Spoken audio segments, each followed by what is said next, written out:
Welcome to the Melodology Podcast, celebrating the unsung excellence of melody makers. My name is Arthur Breur. I am your host. I am a composer. I love melodies, and I'm really excited about today's episode because this is a melody that I have loved for most of my life.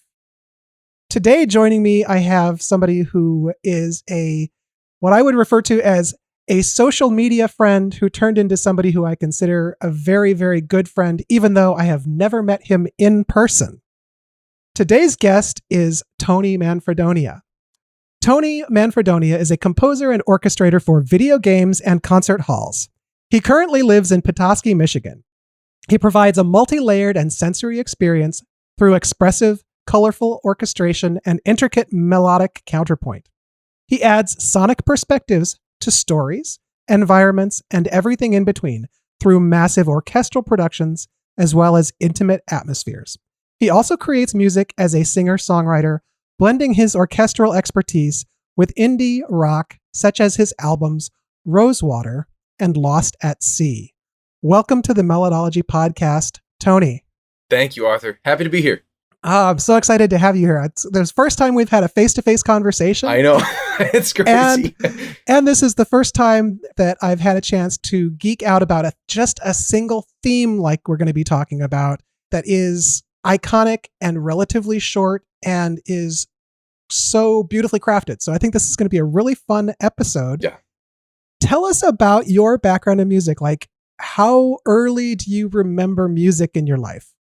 So pretty early. So my mom, my dad plays guitar and sings just as like a hobby, but my mom is still a music director, organist, pianist for church. I mean, I literally was practically born behind an organ bench. So like I grew up with a mixture of Frank Sinatra and Bach, and it was great. And so I grew up with video game soundtracks. You know, my brother and I would play all sorts of games and get obsessed with the music, Super Mario, Legend of Zelda, that sort of stuff. And so it's been kind of a part of my life since the beginning. What's like the first melody or the first song thinking back? Is there like a really early song melody you can think of? Oh, yeah. I mean, the first one really is just like the Legend of Zelda theme, you know, bum, bum, bum, ba da ba da bum, bum, ba da da da da da da da. I mean, it's just in my brain since like as early as I can remember. That's all I can say. I understand, obviously, you are a video game score fan. I always am asking my guests film score fans. You're a video game score fan. Other than like Zelda, or including Zelda, what are your favorite themes or favorite games as far as the music in them? Yeah, great question. So I've been on and it's going to be like my total nerd talking here, but I've been on since the game's been out for like almost 20 years. World of Warcraft has some of the best music, hands down, in any video game score ever. And even like comparable to, it's very film-esque. Like there's a lot of just highly melodic stuff, a lot of ambient stuff, all orchestral, but also their most recent music was almost like kind of blending in like futuristic kind of synth type stuff. Very, very cool. Highly recommended. I mean, I don't care if you know anything about the game or not. The music is always stellar. It's so good. That's something that a lot of my listeners, you know, I know I do have listeners who are not musical people at all, we're making this more accessible to people who don't know about writing music and melodies. Right. And a lot of people don't know that video games have fantastic scores. Some of them are kind of the old 8-bit music where it's like the back to Mario, but some of it is fully orchestral and is even recorded full orchestra. Right. A lot of it's done in computer and rendered orchestrally, but some of it they go all out and they do full orchestra scores, and it's really remarkable music. And it's a genre of music that I highly, if you like film scores. Yeah. I think that game scores nowadays are kind of filling the same role and the same feel as film scores used to. Film scores nowadays, there's a lot of emotional background in it, and there's not as much melodic, thematic stuff that's done with film scores. it's just the way films are produced nowadays. It's really hard to incorporate a melody in the composition process and then have this crazy editing process and this, so many last minute changes that are happening. Yeah. But game music seems to be kind of filling in that need. So if you really love classic film scores, listen to game music, because game music has a lot of that big theatrical sound now. Right. Big time. And that's what, I would say that my favorite film scores are typically from kind of like that late golden age era of Hollywood, just thinking of Silvestri or Jerry Goldsmith, like all of those composers from, Star Trek from the 70s. Like for me, those are like or Star Wars, we're talking about today. Those are my favorite scores for films. And like you said, these current games now, I think of things of like God of War or the more recent Final Fantasy games. There's plenty of things that are live recorded, and it's amazing. It's incredible, and that's why I'm so grateful to be kind of part of that world, because unlike the film scene these days, I can kind of still do that golden age Hollywood sound, but more so for games. It's just a neat transition these days. So tell us about how you got into doing video game music. Yeah, so I was a freshman in college, and my friend, he was also a composition major, music composition major. He was making a game with his brother, write music for it, asked me to help out. And at that point, I never really thought of making music for games as a thing. I always knew of game music, but I was never like, oh, this is what I want to do. So it just kind of fell into my lap a little bit, because I was helping him with assistant work, MIDI editing, arranging in Sibelius. And then from there, through college, I started doing my own solo work, getting my first paid gig like a junior in college, because I was emailing all these developers like in the back of my physics gen ed, like, I want to write music for you. And then at that point, I've been doing it kind of since. Excellent. Fantastic. Yeah. Now, at the end of this podcast, in the third segment, we're going to be listening to some music by you, and I'm excited about that because the show and tell that you brought is fantastic. Thanks. All right, we're going to go ahead and take a break, and when we come back, we will talk about the melody for this episode. Welcome back to the Melodology Podcast, celebrating the unsung excellence of melody makers. My name is Arthur Breur, and I am here today with my special guest, Tony Manfredonia. And today we are talking about a very iconic movie theme that I remember from when I was a child. Tony, tell me about your experience with the Force theme from the original Star Wars movie, composed by John Williams. I grew up watching Star Wars with my siblings. My whole family got involved. Like, we were all big Star Wars fans. And while we watched like the original trilogy, A New Hope and so forth, the most of what we grew up with was actually the prequel trilogy, right? Phantom Menace and so forth. And that theme, the Force theme, is used pretty much in every single film, if I'm not mistaken. Mm-hmm. And it just resonates with me like Star Wars, right? Like it just takes me back to all those times we were like in theaters watching these big, space battles and, just the lightsaber battles. I mean, I even think that, anyway, I could geek out about Star Wars here, but the point being is that it takes me back to those memories of just watching Star Wars on the big screen, and you can't replace those. It's just such a special thing. Well, especially the first time you see the images and the music, and Star Wars is such a special thing. When George Lucas created Star Wars, one of the best decisions he made was having John Williams create that huge orchestral score, which was intended to kind of make it more grounded. So, you're in this sci-fi futuristic environment, but the music is this very classical, romantic sounding music, classical and romantic period sounding music. It's very operatic, and that takes you out of the disbelief or the, kind of this far future science fiction thing going on. And when he was doing that score, the film scores and science fiction scores in general were very synthy. They were very electronic sounding. They were not leading in a direction of doing orchestral scores. So George Lucas doing this big orchestral score in this film, really, it's credited kind of with bringing back big orchestral scores to film scores. Yeah, perfect choice. I mean, perfect choice. Because I mean, there's so many themes that like that is so inherent to Star Wars. I even think of like the love theme from Star Wars Episode 2, you know, Attack of the Clones. Like, I mean, there's just so many just amazing. And you mentioned the word romantic. I mean, it could very well be in many cases like Tchaikovsky writing this film score, and it's just a wonderful thing.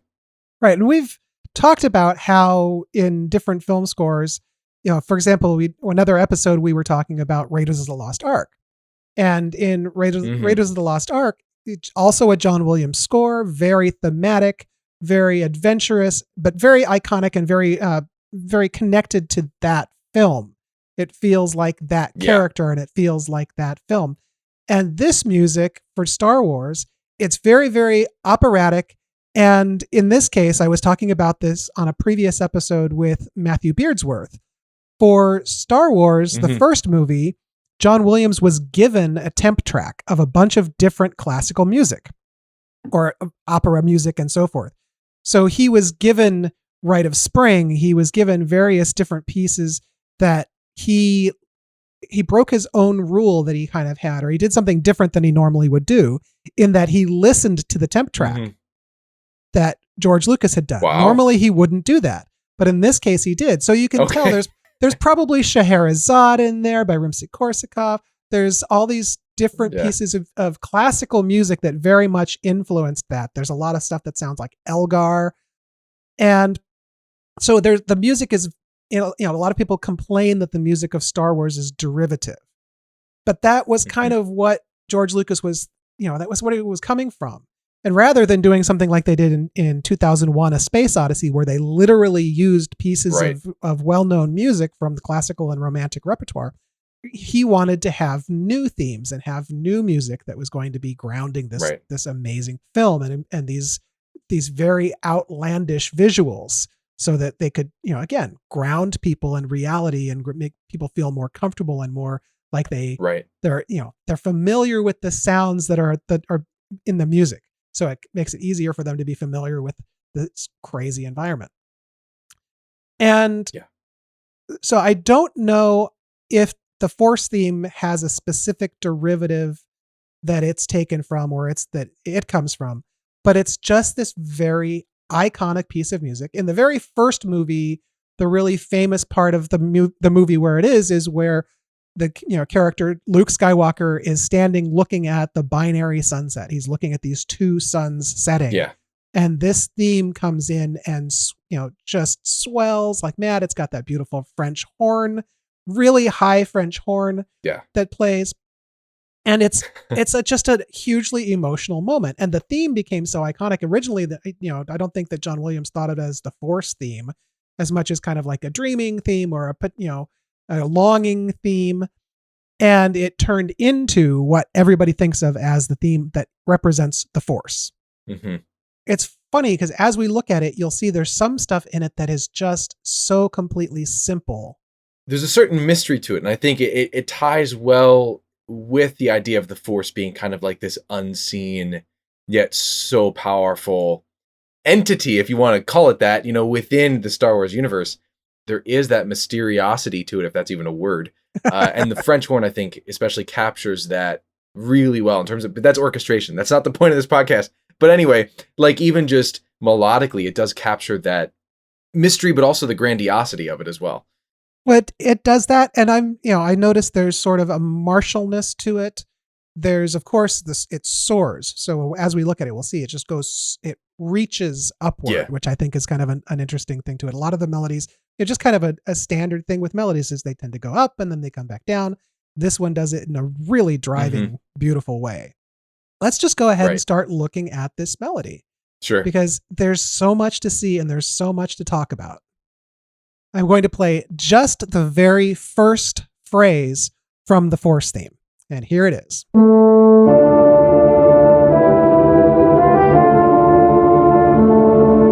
That's the start of this theme. What do you see in this, Tony? The first thing is basically the sol do, the perfect fourth up, which to me, every time I hear this, there's also a part of me that kind of leans into the actual Star Wars theme. You know, so after the big brass fanfare, dun dun dun dun dun. So there's like that. There's the majestic quality in that leap. It's also landing on the main note of the key. So it's stable and it's grounded from the very beginning. Big It's time. something that's very solid and you know where you are and this is it. It's the first melody that we have looked at in the podcast that's in a minor key or a minor mode, because you could say that, you know, that this isn't necessarily in a strict minor, but the melody, all the notes of the melody fit on a minor scale. Right. And this is, you know, this is just, again, starting out, landing right on the main note. And a lot of the songs that we've talked about so far, a lot of the melodies we've talked about so far in the podcast have been about arriving someplace or striving to get someplace, and they don't land right there on the main note. Right. The whole idea of kind of getting to home. In this case, we're starting out at home. It's very stable and very solid right there. Right. Something else that I've known about this theme for a long time, and it's just kind of made me crazy thinking about this. After you have that 5 note going up to 1, you basically go just 1, 2, 3. It's just going, in this case, we've got this in A, so it's going A, B, C. Right. It's going 1, 2, 3, which if you just played that, bum, bum, bum, bum, if that was it, it's not that exciting. There's not much going on. Yeah. But that little turn, that little compositional, get to the note a little bit early, go a little past it and come back to it. That little 16th note turn makes it into an iconic motif. All of a sudden, it's not just 1, 2, 3. All of a sudden, it's unique and identifiable and has this personality all its own. That's just, it blows my mind that little bit of adding 2 tiny little notes before the 3rd note changes this from being just boring scale into being an iconic motif. Right. And I think even too, just that leap back down, I was going to say so for example, instead of coming back down to the root note or the 1, the A, it then goes down that 6th, right? Back down to the E, that even larger leap. It just helps it feel big, right? If you got rid of the E's altogether, for example, if you did, where's A? Bum, bum, ba-da-dun, dun. Right, if you just played those 4 notes, it would not have nearly as much like weight to it, right? By starting low and ending low, bum, bum, right? Dun, da, da, dun, dun. You know, you come back down, it just makes it feel big. It just makes it feel warm in a way. Yeah, and it makes it feel reaching too, because we've already started, we're going up the scale, and even though we haven't landed on the 4th note of the scale, we've kind of touched it. We've bounced off of 3 a little bit. We've gone up a little higher and come back down and stuck to 3. But yeah, then it drops back down to the 1st note again. To me, it's like it's reaching up and then coming back and preparing to reach up again. It's going back to where it started, as almost as if it's just getting ready to jump again or getting ready to start trying again. And we've talked, it's been kind of a known thing about the main Star Wars theme, that it's this leap up and then this high jump and then you jump again. It's like proving you can get there over and over again. And this is doing the same thing. It's starting to jump upward and then jump up, it's going to try and get a little higher each time as we go forward. Yep. Anything else you want to talk about this part right here? This part, no, I think that covers it. All right, well, let's go ahead and move on. I'm going to play the first phrase again. I'm going to play the first phrase again, and we're going to move just into the second phrase.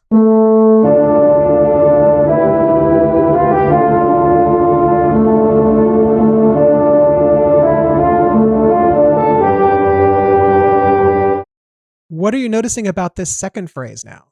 Yeah, it's almost like, so you come back down to the E, bum, bum, bum, bum, bum, bum, right? So it's almost like that first phrase really shortened, right? So that first phrase kind of sticks around in the C and then comes back down to the E, but this one does that real quick. Bum, bum, bum, bum, bum. Then you have these nice leaps.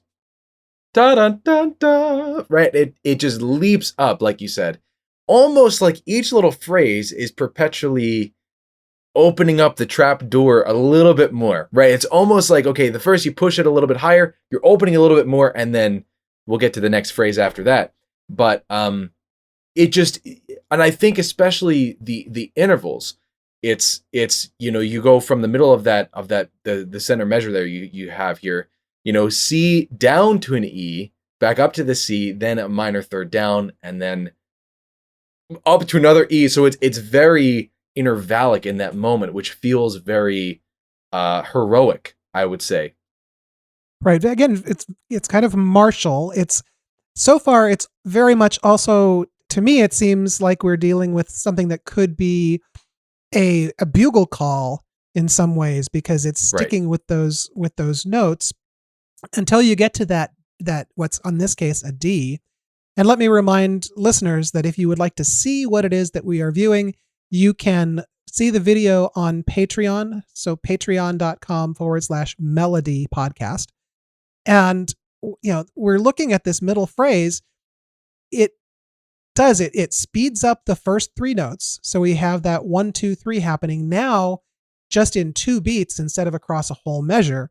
Mm-hmm. And then it does jump back down to the E, which I think is both referencing that earlier drop. It's mirroring the same phrase as earlier, but it does keep it open.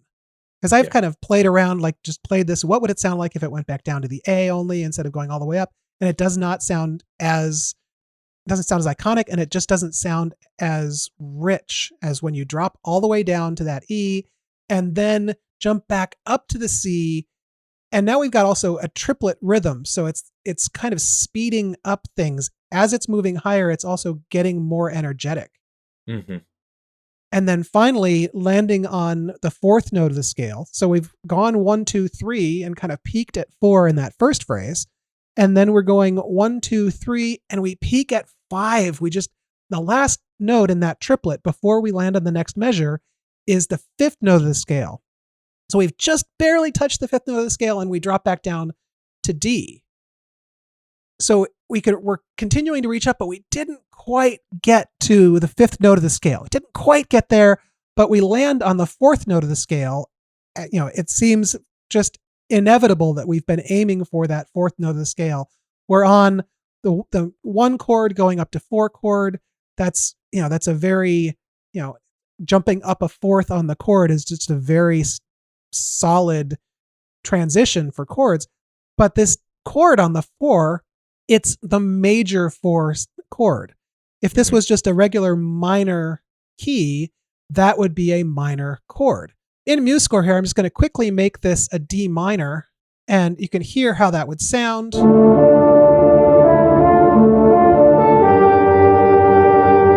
It sounds very it's way more ominous. Yeah, it's ominous. It sounds, to me, like somebody is about to die instead of being like uplifting and so forth. It's very almost scary. But by making that into a major chord, first of all, the expectation, our ears are trained that a minor scale has certain notes in it. And so we sort of expect, unconsciously, I think we expect that to be a minor chord when it lands there. There's been no preparation for a minor chord, really, but I think that's sort of a subconscious expectation that we would have landing on that note. But no, it's a major chord. It's this bright, open, shiny chord that it lands on there. And to me, it's like when my brain throws these visual images in when I'm listening to music, I'm always amazed by it. But to me, it's like the opening up of the clouds and the sun shining through right there. It's gone from major. It's gone from minor to major. Yeah. And John Williams avoids an F. So F being, F or F sharp being what would determine this 4 chord, its quality, major or minor. He avoids the F until we get to that D chord, the F sharp, which allows more room for that kind of, when it shifts to that major 4, it's like, ooh, this is new, right? This is a new chord. This is a new thing. Because there's no, in the main melody, there's nothing that even references an F or F sharp at all. Like, it just completely avoids it. Well, so that's nice. That was a nice I like that. Yeah, the only notes in this entire piece we will see are 1, 2, 3, 4, 5. There is no 6 or 7 in the melody itself. It's just 1, 2, 3, 4, 5. And that is, it sets an expectation, but you're right. It gives you the opportunity on those notes that you haven't revealed yet. It gives you the opportunity to use those however you want to when you get to them. Right. Yeah.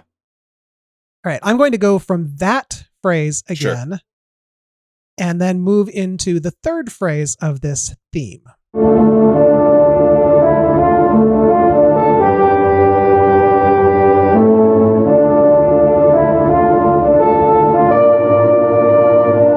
What are you seeing now? It's the intervallic jumps. I think that to me is the strongest quality of this melody, is that it really just shouts heroism.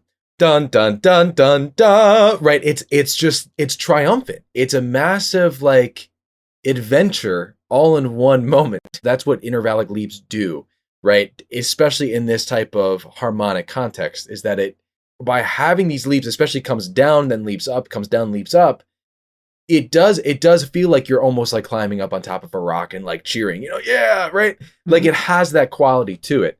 And I think to me, that's what stands out to this phrase the most. And in fact, this whole melody. We've got that same little pattern of the 5 up to 1, 2, 3, sped up again in 2 beats instead of in 4 beats. And then rather than doing the little triplet, it does this very kind of martial da da da da da. So it becomes kind of military or royal, because royalty is associated with the dotted rhythms and stuff like this too. And again, it's all on the chord. It's all on our 1 chord, and it leaps up all the way to the main note of the scale, all the way up an octave from where we started. The whole theme is going an octave and a fourth, which is it's kind of a wide stretch for most people who would be singing this who aren't professional singers. And that long leap, we're not necessarily just going up 1, 3, 5, 8, 1, 3, 5, 1 again, because we've got those little chord notes in it. If you look at the main beats of the measure, we're going 1, 3, 5, 1. Mm-hmm. But right before each of those leaps, we jump back down. So it's not just doing a straight up arpeggio up 1, 3, 5, 1. It's doing 1, 3, 1, 5, jump up a fifth, and then go back down a third and jump up a sixth up to that main note. So it adds that leaping, that stretching, that reaching sort of feel to the melody here. Yeah. And one more thing that happens when we hit that high A, the chord in this case becomes the flat 6 chord. So the note at the top of this melody, the note at the top of this theme, isn't staying on the chord that we've been on. It's not on our main chord. We're a completely different chord now, and now we're on the flat 6. In our 4 chord, we had a major 6th, so a major chord on our 4 chord. Now we have a flat 6 major chord, and it means we've landed on our main note, but we're not in our main chord. We're in this, again, open, beautiful major chord with the main note of the scale landing on the third of the chord that we've reached. So it's a surprise. It's, again, another major moment. Rather than just being in our A minor as we are here, right, we actually switch to an F major chord. And even without that chord, jumping all the way up to that high note still sounds fantastically majestic. But that chord adds this sense of, to me, a sense of wonder, sense of something really amazing's happened. Right. And I think I just love the contrast between major and minor in this, especially because it's like if you're just even looking at the notes that we have on the screen here, so that the end of that second phrase where we landed on the D major, right? When we land on the highest note of the melody, it's an F major chord, right? So all these peak moments, if you want to call them that, these peak notes, these peak moments of the melody are always landing on these very open, very bright chords. So in the beginning, the mystery quality of it just kind of sticking around that A minor, dee da da da da dum, kind of mysterious. Da da da da. That one, there's like a peak moment, major. Then when you hit that high note, I'm not going to sing it because that'd be way too high. Darn, I was waiting for you to hit that. I know. I am a baritone slash bass too, right? Like high A is a little bit much for me. So the but landing on that F chord, landing on that high A with another major chord, like you said, it just kind of gives that sense of wonder, the sense of just longing, yearning for adventure, right? And I think if if you encapsulate it alongside the visual, of course, it just adds to it that much more, right? Standalone, it sounds like a beautiful thing, beautiful piece of music, beautiful melody, and it's phenomenal. But when you add the character, when you add the quality and the story of Luke Skywalker, I mean, it just completely adds that much more to what's happening musically. Yeah, and in the original scene that this is used, that binary sunset scene, this theme, that minor to major, that kind of longing and hopefulness, he's not happy living on this farm, on this backwater world, and he wants to have more in his life, and that longing of the minor, and then jumping to major, you can get to that happy place, you can get to Right. that joyful moment that's surprising, and that I think is very much spelled out by this theme. Something else that I notice here, and this could be incidental, it could be intentional, but I noticed that the first phrase ends with a sixth down to the start of the next phrase. The second phrase takes a seventh leap down, and this could just be because the notes are going up, but we've gone from a sixth drop to a seventh drop.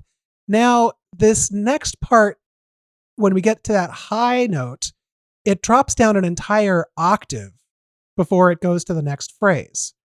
That's an amazing observation, Arthur. Yeah, we've gone from a sixth to a seventh to an eighth in the drop. And I don't know if that's something that we necessarily notice consciously or we notice subconsciously. But I think at some level we recognize how much this is opening up as we're listening to it, how much the distances being leaped are being felt at some part of us. Yeah. Anything else on this phrase that you'd like to talk about? No, I'm excited about the next phrase. All right. I'm going to play that phrase again, and then we will move right to the very end of the piece.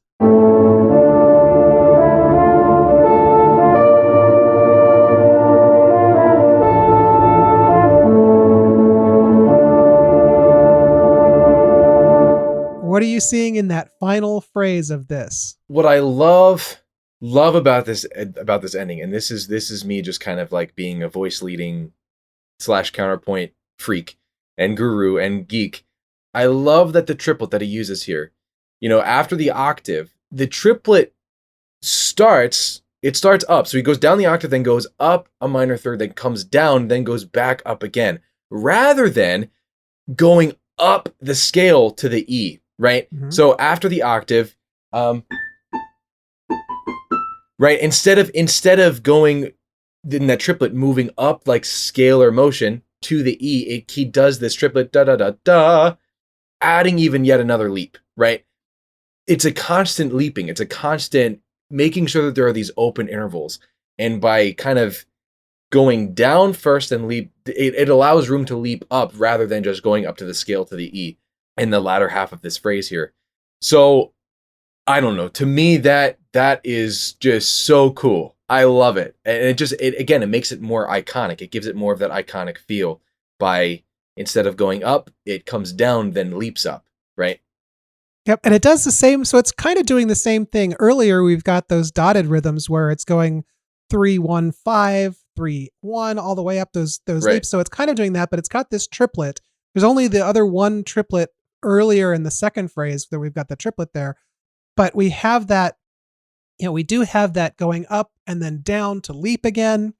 And I think probably other people will notice this as you were humming this or as you were singing this last phrase with that triplet and then the leap. I really noticed it. And this is something about this melody that I had noticed as I was starting to prepare for this episode. The Star Wars theme has that triplet, da-da-da-da. Yeah. Big time. And this theme has that too. Now, on the Star Wars theme, the triplet lands on the first beat of the measure.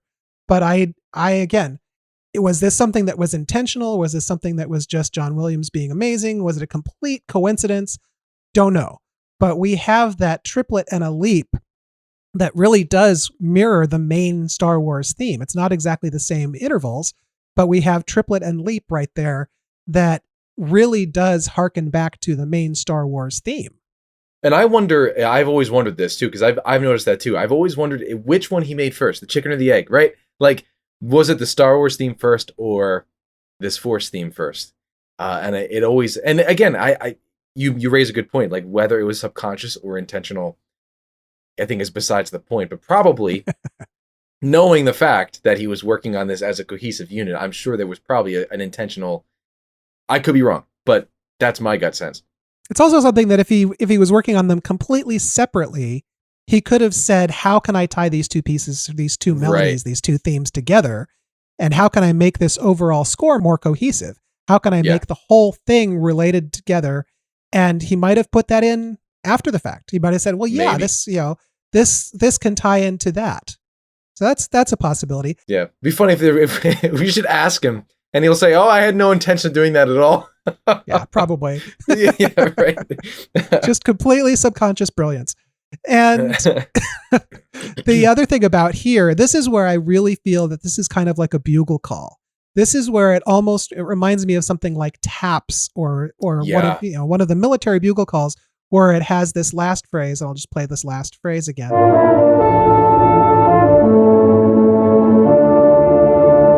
It even has kind of a taps sound with that dotted rhythm going from 5 to 1.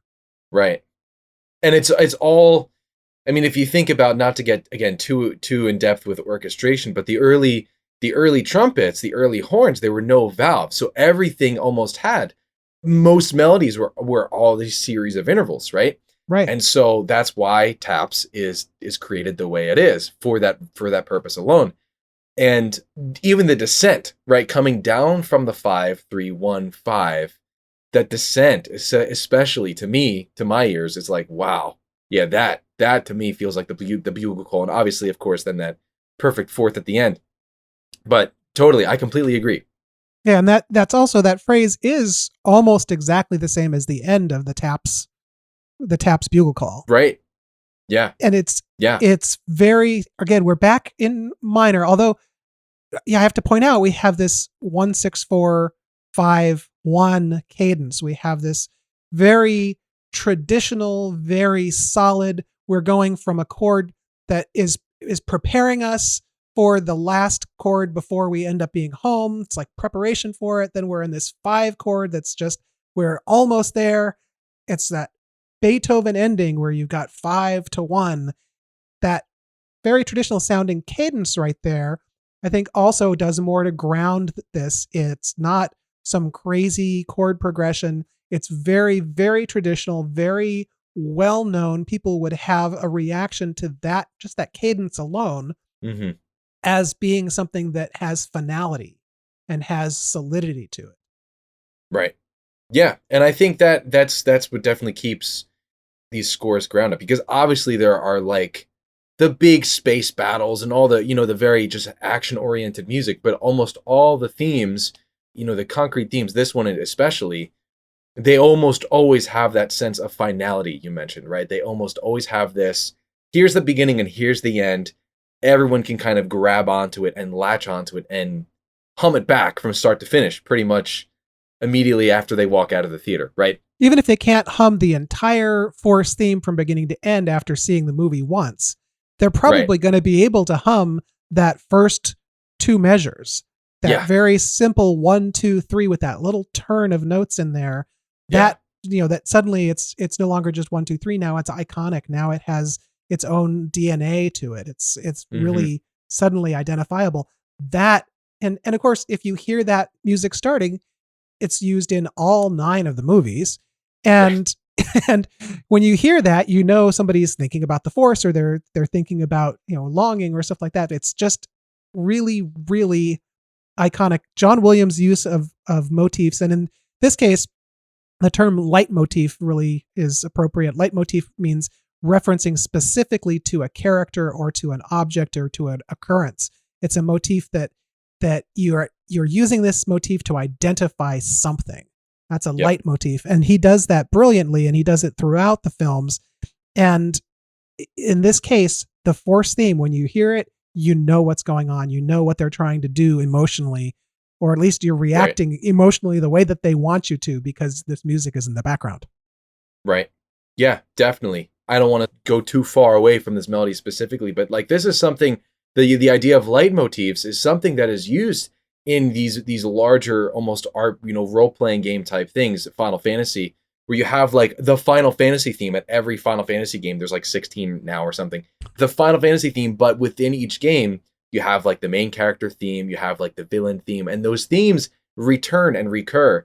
So this idea of leitmotifs, stemming back to the Wagner operas and stuff, John Williams, I think, really popularized it in current film and just frankly multimedia across the board. So this is a brilliant example of that, in my opinion. Absolutely brilliant. It's beautifully constructed. It's also, like you were saying, this is the way that horns and trumpets would play in the past. They would play using these intervals, and they wouldn't necessarily have to do anything with valves to be able to play all these notes. So it is a very traditional sounding horn line or brass line. And that, again, that adds to the fact that it's almost like a taps or almost like a bugle call. And the fact that it starts out kind of slow and then it gradually speeds up as it goes higher and higher. And then it just does this huge high leap. And it's really short. It's 4 phrases. It's not a song. It doesn't have any development of any kind. There's no concert suite that is the Force theme. Like there's a concert suite for everything else. There's a concert suite for Princess Leia's theme. There's a concert suite for the asteroid field in The Empire Strikes Back. There are concert suites that he created for things, but there is no single piece of music that is the Force concert suite. There's no or concert arrangement.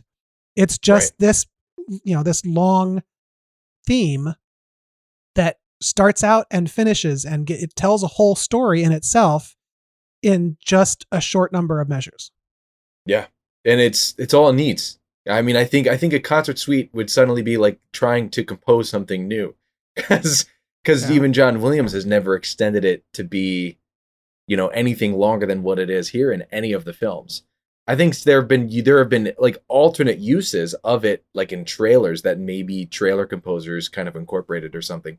But generally speaking, in all the films, it is just this standalone thing, and that's it. And it's great. And he'll use parts of it, and he'll use it with very different chords in the background in some cases. Yeah, reharmonization for sure. Yeah, when he does that, it's subverting your expectations again. He puts this theme that you're very familiar with, and then he'll land on one of the chords, and it's not that same chord that you're used to, which unsettles you. It makes you feel like, oh, there's something else going on, or you can feel the emotion being different in that moment. But in and of itself, just from beginning to end in this theme, it's a complete statement. It's a very iconic, recognizable. You hear it, you know what it is. And just, we're looking at it, and I have this just awe in the fact that there's only really 5 notes being used in this entire melody. Right. And it still becomes something that is so unique and so identifiable and so moving. Yeah, completely. Yeah. Sometimes less is more. Right. I think the range from bottom note to top note plays a big part. Forgive me. I play the organ, and I'm big into hymns and stuff. Like on the weekends, I'm playing the organ and stuff. Be Thou My Vision. That hymn itself is also has a massively wide range, and that's one of my favorite hymns, right?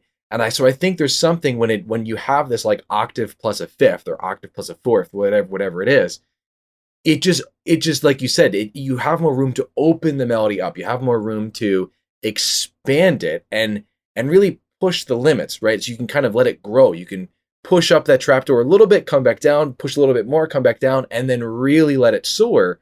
And that's exactly what John Williams is doing here. And that's exactly what Be Thou My Vision does as well, in its own melodic way. And so for me, I think range in this specifically plays a big, big, big part into what makes it so iconic. Yeah. It's also a lot of times melodies, and a lot of the melodies we've looked at, they strive going up to reach the 5th of the scale. That's kind of where they're trying to reach, and they're arranged so that's where they're going. And in other cases, the high note, depending on where the scale or the song is, set in within the scale, you're trying to reach the third.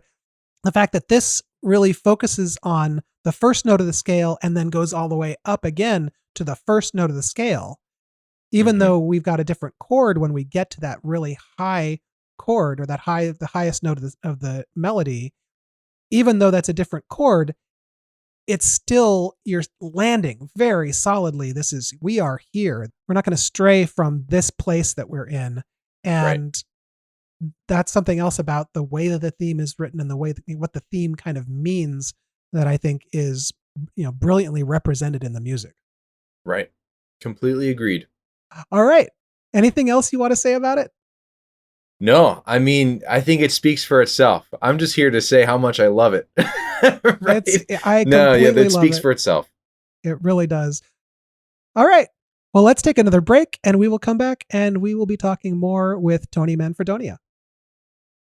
Welcome back to the Melodology Podcast, celebrating the unsung excellence of melody makers. I am here today with a very talented melody maker, Tony Manfredonia. You had something else you wanted to say about the Force theme. The Force theme itself reminds me a lot of the entrance of Brahms. I want to say Brahms Symphony 3, Movement 3, the horn entrance. Dee-da-da, right? That has a different quality, but just sort of the orchestrational entrance and almost the mysterious quality. My brain kind of just puts them into the same category, the same space, right? When I think of the entrance of the Force theme, I'm like, oh yeah, that's the Brahms horn entrance in Symphony 3, right? It's a stylistic similarity. That's all I can say. It's again a very different mood. Yeah, it's possible that could have been a temp track item that, maybe George Lucas just grabbed all sorts of really well-known classical music and romantic music and put it in there as his temp track to really, again, to ground the music in stuff that we know and we've heard before. And Star Wars, the episode 4, the first movie created, but what's now considered the fourth story, that original movie, the music was very much like the music that was in those classical and romantic pieces. And, Matthew Beardsworth and I were talking about how when you get to The Empire Strikes Back is really kind of Star Wars as Star Wars. There may have been some temp music referenced, and there may have been references to particular classical pieces or classical composers, but that music is where John Williams had the opportunity to compose the music in a way that really, really was, it was its own thing by that time. Right. Tony, tell us about your own music and tell us about what you are working on now and things that you've been doing. What I have been working on for a while now, and in fact, it'll be music that we get to kind of listen to and dig into today, is the soundtrack to a game called Call of Saregnar. That has been a project I've been working on for quite some time, on and off. It's a very long-winded project, kind of stop and go, at least in terms of the music. Just a very small team, so the process takes a long time. But I've been working on that for quite a few years, and probably will be continuing working on that for the next 3, maybe. It's going to be a very big soundtrack. And some other things, other games I've been working on recently, and a couple that just came out. Charon's Crypt recently came out.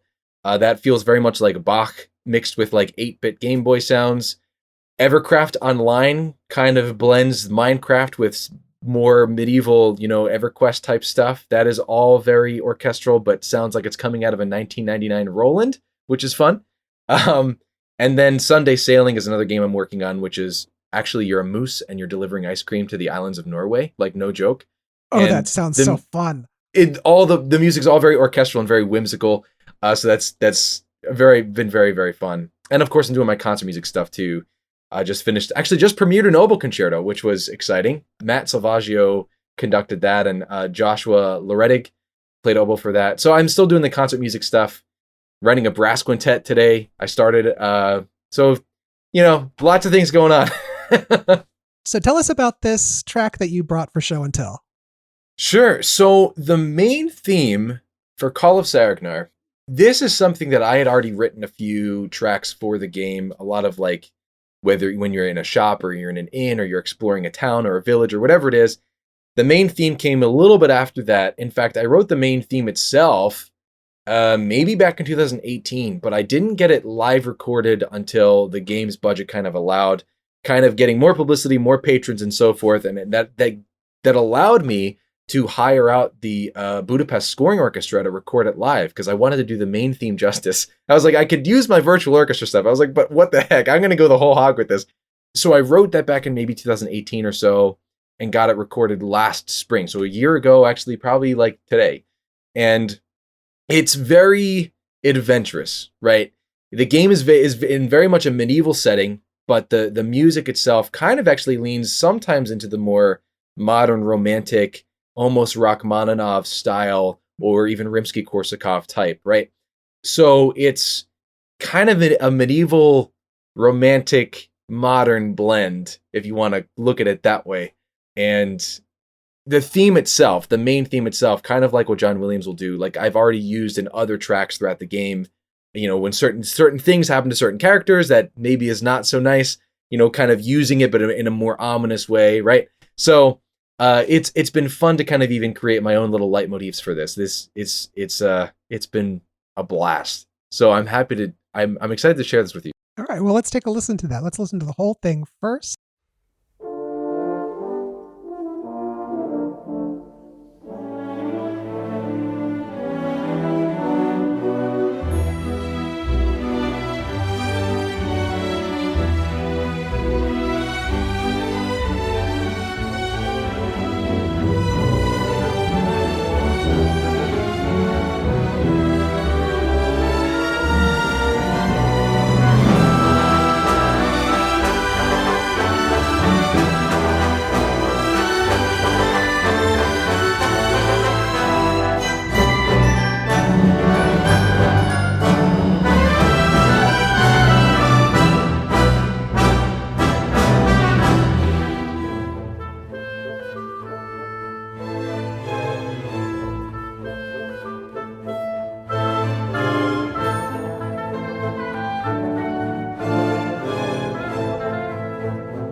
There's a lot of Tchaikovsky going on in there, I think, too. There's this. It's very much, at least in my mind, I could see it being. And hey, here's an idea for you. Turn it into a ballet. Right. There's another income stream. Maybe the developer. Maybe the developer would be up for doing a Call of Saregnar ballet in the future. We'll see.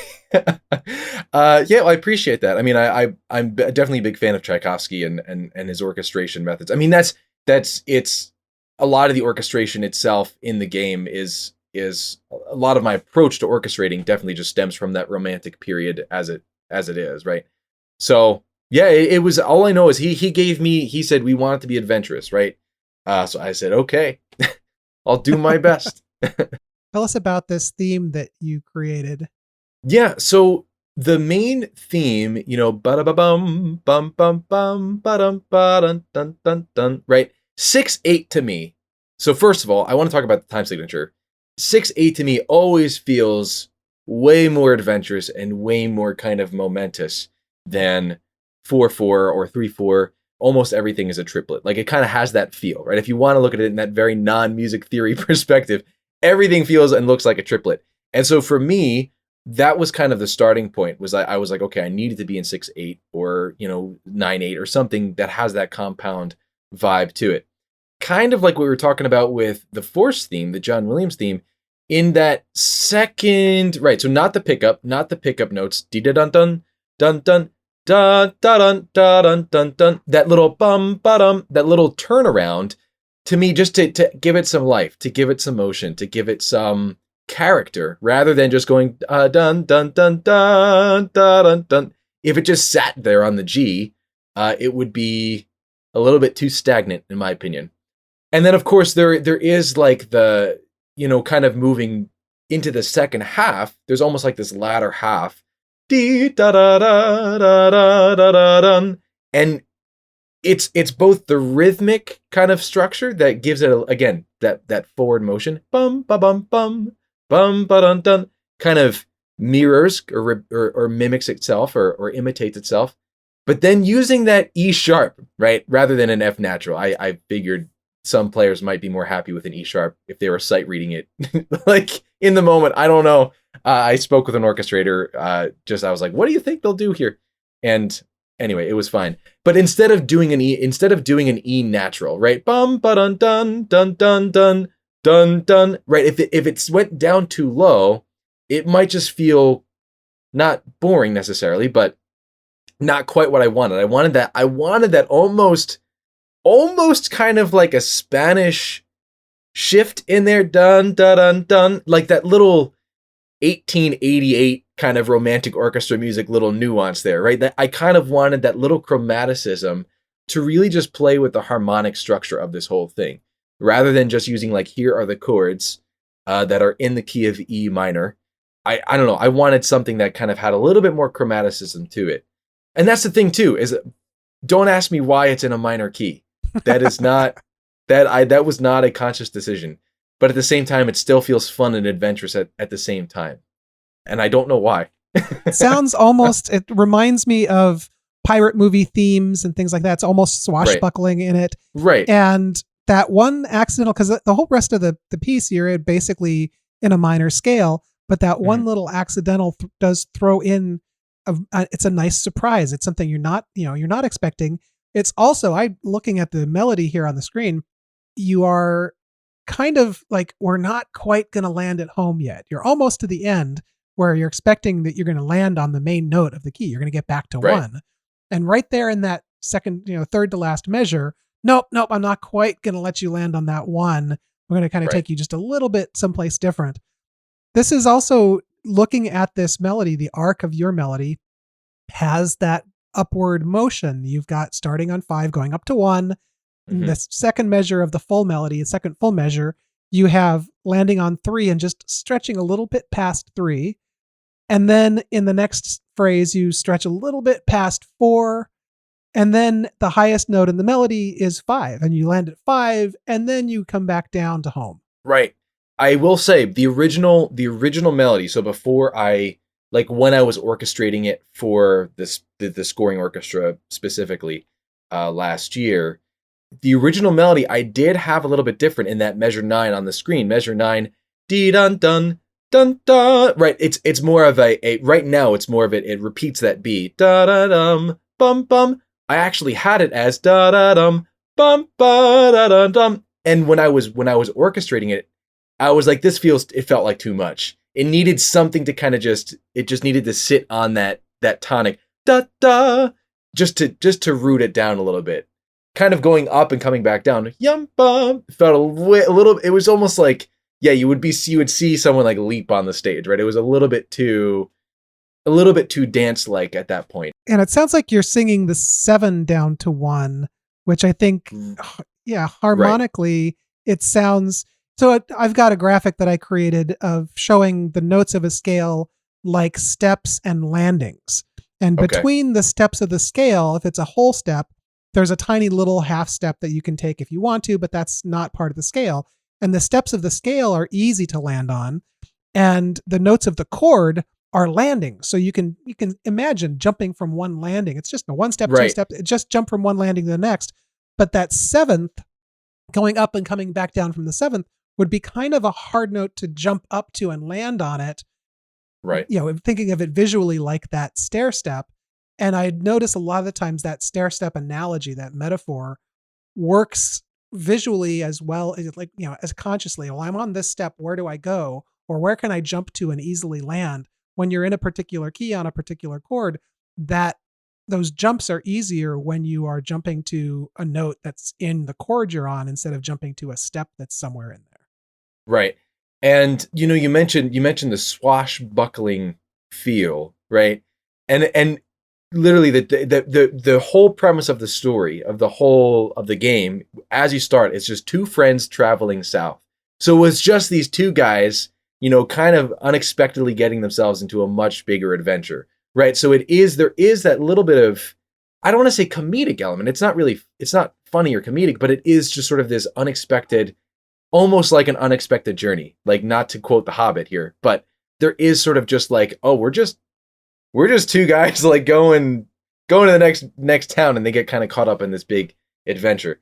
So there is that element at play here as well. It's a beautiful melody. The arrangement is beautiful. Thank you. And again, looking at the notes on the screen as we've been doing this, and as we continue kind of examining these melodies for this podcast, seeing the arc and seeing the way that you're doing these same techniques. And again, whether or not you intentionally were doing that gradual step up from 1 to 5 and back down, or if it was just because you have a talent and a awareness of good melody. If you weren't here and I couldn't ask you, I wouldn't know. And I'd be like, well, you did this on purpose, or did you do it because it sounds good to us and it takes us on an emotional journey the way we expect music to. And there's familiarity, but then there's that little unexpected moment in there that makes it have its own little shine to it. Thank you for the kind words. A lot of times I will say, like, in making melodies, because I think the first thing to note is that I am a vocalist, like that. Before I play the organ or the piano, like, I'm a vocalist. I'm a composer first, then vocalist, and the rest. But so for me, making melodies is often just me walking around humming something, right? And I think a lot of times good vocal melodies are things that typically feel grounded, right? Kind of coming back to notes that you can kind of grab onto. Physiologically, you can feel it, and then that gives you a place to stay grounded, to then go to other notes, and then to come back down or wherever. Again, I grew up with hymns, church hymns, right? So a lot of my melodic foundation is through being a vocalist, and of course listening to way too much orchestra music.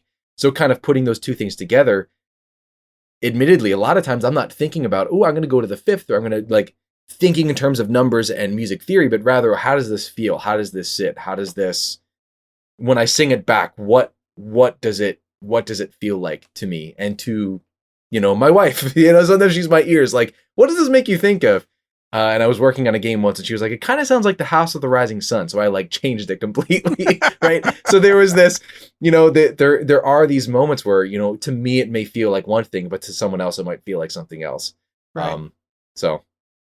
Well, in this particular case, back in episode 2 with Garrett Hope again, where we did talk about Be Thou My Vision, he was pointing out that in good melody writing, especially for singing, melodies tend to be stepwise. When they're not stepwise, they land on the notes within the chord, but they tend to be stepwise.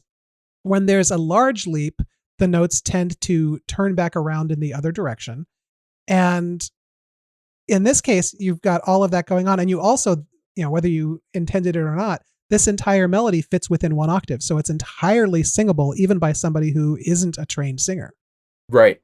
And again, it was not an intentional move, but just, again, it's probably just my process. It's probably just how I construct my tunes. Because again, I'm just singing things all the time, right? So it just seems to be maybe a byproduct. Yeah. In episode 5, Kim Osberg and I talked about Danny Boy, Londonderry Air. Oh. And that piece is amazing to look at, but it has a very wide range. And that really, really high note at the peak of the piece is one of those that we even talk about the fact that, it's not really something that necessarily everybody can sing when they get there, which kind of lends to both sometimes the humorous nature of what people think of when they think of that song and people singing that song, but also it lends itself to an emotional moment when you're all the way up with that really high note that's just so far from where you started out, because that has a much bigger range in that particular piece. Right. I mean, that's pretty much the melody. I mean, I could go note by note, dissect it a little bit, but at the end of the day, sometimes I just want to say, if it feels good, it feels good, right? Well, music is a language. Western music, the way that we have this tradition of chords and notes and scales and harmonies. It's a language. There are messages that we understand in the way that music sounds. And it's something that we raised in this culture and raised with the music that we are surrounded with growing up. We have this musical language, and there are times when you just think, okay, I want to do something completely different than this musical language that we have that sounds outside of that. And it will sound like possibly disturbing, or it'll sound strange. It'll sound, curious if you're not using this tonal language that we have. But the tonal language works because we are immersed in it. And we can use that. We can use those notes. We can use those chords and those harmonies to evoke an emotion, to get a message across that's the message that we want to get, because it is a language. It is a code that we all have certain things in that code that we agree on how they're supposed to work. Right. Yeah. I mean, that it makes a lot of sense. And that's where for me, most of my music tends to really lean into this classically oriented stuff. Even the games that I'm currently working on and previously working on, it's all very Western sounding, right? Because for me, that is my upbringing. That is my bread and butter, so to speak. Because again, I still have my foot in the door of concert music, even though I'm working on game soundtracks. I'm doing both simultaneously, and so for me, that's it just feels natural, right? It is my personal, when I create, that is my personal musical language, to the point where I sometimes even really struggle when I'm asked to make ambient music, because they're like, that melody's too strong, and I'm like, no, stop it with the melodies. It's hard for me not to make a melody. And I think that's, again, coming from a vocalist and even, church musician background, loving the romantic era of orchestral music, and even, the 20th and 21st century orchestral music, when so much of it is so melodic. It's hard for me not to be melodic. It's so hard for me not to be melodic. All right. Where can people find your music to listen to it? Absolutely. So you can find me anywhere on social media, Tony Manfredonia, at Tony Manfredonia, Instagram or Twitter. My music, the music for Call of Saregnar, a good chunk of it is on Spotify, iTunes, Amazon, you name it, all the major platforms, YouTube. You can hear my game soundtracks. You can hear my side albums as a singer-songwriter. Everything at once. You can go to my website, manfredoniamusic.com. It is currently up. I'm actually overhauling it, so there might be a day in the near future where it's like down for 2 hours when I move from Wix to Squarespace. But at the end of the day, manfredoniamusic.com will be my domain for the rest of time. And Call of Saregnar, just in case people don't know how to spell it, it's Saregnar. So you can look that up on the YouTubes and on Spotify and so forth. Tony, thank you very much for joining me today. It has been a great pleasure having you on the podcast. This is the Melodology Podcast. We are at melodologypodcast.com. All of the social media, we are just Melody Podcast. And of course, on Patreon, if you want to watch this and see what we're talking about on the screen, we are at patreon.com/Melody Podcast. My name is Arthur Breur. You can find me at arthurbreur.com. It's Breur, 5 letters, and the last 3 look like Europe. And I am your host for the podcast. I look forward to the next podcast and the next one after that, because this is just so much fun. Thanks, Arthur. Thank you, Tony. Everybody, looking forward to seeing you at the next podcast.